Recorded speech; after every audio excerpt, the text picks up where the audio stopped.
Wakazi wa Kafulu namba 1 kata ya Utende wilaya ya Mlele mkoani Katavi waomba kujengewa mitaro katika barabara yao kuu, kwani kipindi cha masika wanapitia kipindi kigumu. Wamesema kuwa maji yamekuwa yakituama na kusababisha harufu mbaya, wakihofia pia mlipuko wa magonjwa mbalimbali ya kuambukiza. Tupate habari zaidi, na hii ni Nyanja TV. Kwa majina naitwa Seni, naishi Kafuru kwenye biashara.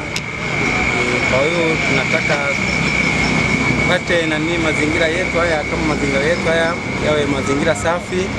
Maji haya tunataka yaishe. Sisi wafanya biashara muda mwingine tunapata changamoto sana kuhusu na mazingira ya maji. Asante sana. Mimi naitwa Jirunga Majimbeka kutoka Kafuru. Sasa tunazungumza hapa maji mabaya sana, serikali tunaomba. Sawa. Kwa majina naitwa Jeni Simoni, ni mkazi wa Kafuru.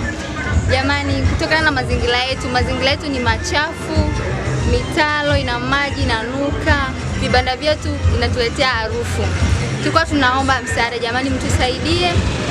Kama kuna uwezekano mtuchimbie mtaro wa kutoa haya maji machafu. Tunahitaji msaada wenu. Asante.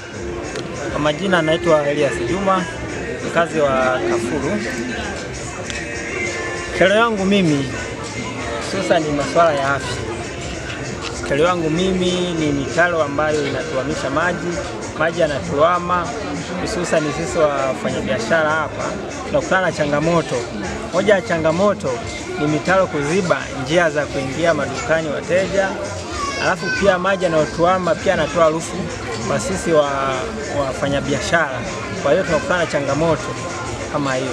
Na nini ombi lako kwa serikali? Ombi langu kwa serikali iliangalia hili kwa jicho la pili, maana sisi ni binadamu, na binadamu kitu ambacho kinachotulea sana ni afya. Na haya maji huwa yanapatikana kwa kipindi gani kutuama kiasi hiki? Haya maji yanapatikana hususan kipindi cha masika kama hiki. Ndio yanapatikana. Ndio. Kwa hiyo wito wangu mimi kwa serikali iliangalia hili. Sisi ni watu ambao tunahitaji mazingira ambayo ni salama ili tuendelee kutoa huduma pia salama kwa wateja kama sio wafanya biashara kama hivyo.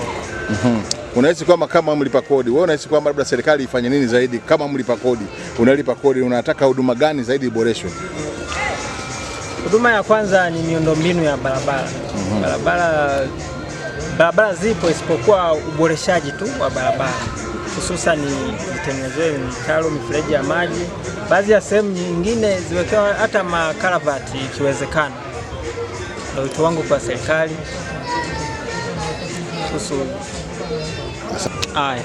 Mtazamaji wa Nyanja TV, tuko katika kata ya Utende, ni katika wilaya ya Mlele hapa mkoani Katavi, tukiwa tunaangalia mazingira ambapo tumewatembelea wananchi wa maeneo haya na kuweza kusikiliza mambo mbalimbali, kero ambazo zinawasumbua wananchi wa maeneo haya. Nikiripoti matukio kutoka mkoani Katavi, kata ya Utende, wilaya ya Mlele, ni Laurent William wa Nyanja TV. Endelea kuwa nasi.